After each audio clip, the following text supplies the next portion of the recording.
ನೋಡ್ತೀವಿ. ನೀಲಿ ಬಣ್ಣ, ನೀಲಿ ಅಂದ್ರೆ ಆಕಾಶ ನೀಲಿ ಇರುತ್ತೆ, ಮನಸ್ಸು ನಿರ್ಮಲವಾಗಿರುತ್ತೆ, ನೀಲಿ ನೋಡಿದಷ್ಟು ಖುಷಿ ಆಗುತ್ತೆ.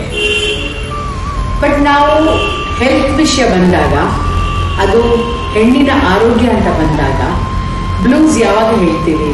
ಪೋಸ್ಟ್ ಪಾರ್ಟಮ್ ಬ್ಲೂಸ್ ಅಂದ್ರೆ ಡೆಲಿವರಿ ಆಗಿ ಅವ್ರಿಗೆ ಬಾಣಂತನದ ಟೈಮ್ನಲ್ಲಿ ಒಂದು ಮಾನಸಿಕವಾಗಿ ಒಂಥರ ತಳಮಳ ಉಂಟಾಗುತ್ತೆ.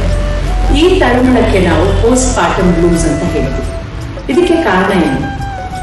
ಮುಖ್ಯವಾಗಿ ಪ್ರೆಗ್ನೆನ್ಸಿಲಿರೋ ಹಾರ್ಮೋನ್ಸ್ ಎಲ್ಲ ಸಡನ್ ಆಗಿ ಕಡಿಮೆ ಆಗುತ್ತೆ, ನಿದ್ದೆ ಕಡಿಮೆ ಆಗುತ್ತೆ, ಎಕನಾಮಿಕ್ಲಿ ಏನಾದ್ರು ತೊಂದರೆ ಇದ್ರೆ, ಇಲ್ಲ ಹಿಂದಿಂದೇನೋ ಮಾನಸಿಕವಾಗಿ ತೊಂದರೆ ಇದ್ರೆ, ಇಲ್ಲ ಅವ್ರನ್ನ ಒಂಥರ ಮನೆ ಒಳಗೆ ಕೂಡ ಹಾಕಿ ಇಡ್ತಾರೆ, ಆಹಾರ ನಿದ್ದೆ ಸರಿಗಿರಲ್ಲ, ಆಹಾರ ಸರಿಗಿರಲ್ಲ, ಏನೇನೋ ಒಂದು ಮಿಸ್ಕನ್ಸೆಪ್ಷನ್ ಇಂದ ಒಳ್ಳೆ ಆಹಾರ ಕೊಡಲ್ಲ, ಯಾರನ್ನೂ ನೋಡಕ್ ಬಿಡಲ್ಲ, ಮಫ್ಲರು ಸ್ವೆಟರು ಹಾಕಿ ಅವ್ರನ್ನ ಕುಡಿಸ್ತಾರೆ.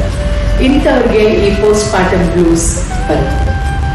ಈ ಪೋಸ್ಟ್ ಪಾರ್ಟಮ್ ಬ್ಲೂಸ್ ಬಂದ್ರೆ ಅದನ್ನ ಮತ್ತೆ ಇನ್ನೂ ಮುಂದೆ ತೊಂದರೆ ಆಗ್ಬಿದ್ದಂಗೆ ನಾವು ನೋಡ್ಕೋಬೇಕು.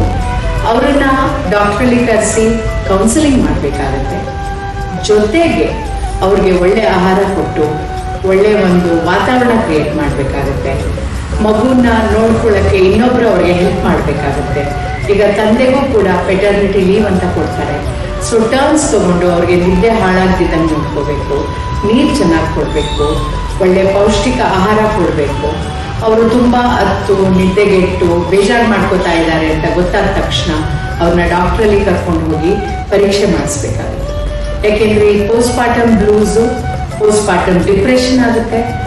ಜೊತೆಗೆ ಇನ್ನೂ ಹಾಗೆ ಬಿಟ್ರೆ ಅವರಿಗೆ ಅದು ಪೋಸ್ಟ್ ಪಾರ್ಟಮ್ ಸೈಕೋಸಿಸ್ ಅಂದ್ರೆ ತುಂಬಾ ಮಾನಸಿಕವಾಗಿ ತೊಂದರೆಗೆ ಒಳಗೋಗ್ತಾರೆ. ಸೊ ಅದರಿಂದ ಯಾವುದೇ ಬ್ಲೂಸ್ ನಮ್ಮ ಪೇಷಂಟ್ಸ್ಗೆ ಆಗ್ತಾ ಇರಲಿ, ಇಲ್ಲ ನಮ್ಮ ಹೆಣ್ಮಕ್ಳಿಗೆ ಆಗ್ತಾ ಇರಲಿ, ದಯವಿಟ್ಟು ಅವರನ್ನ ಡಾಕ್ಟ್ರಲ್ಲಿ ಕರ್ಕೊಂಡು ಹೋಗಿ ಪರೀಕ್ಷೆ ಮಾಡಿಸಿ.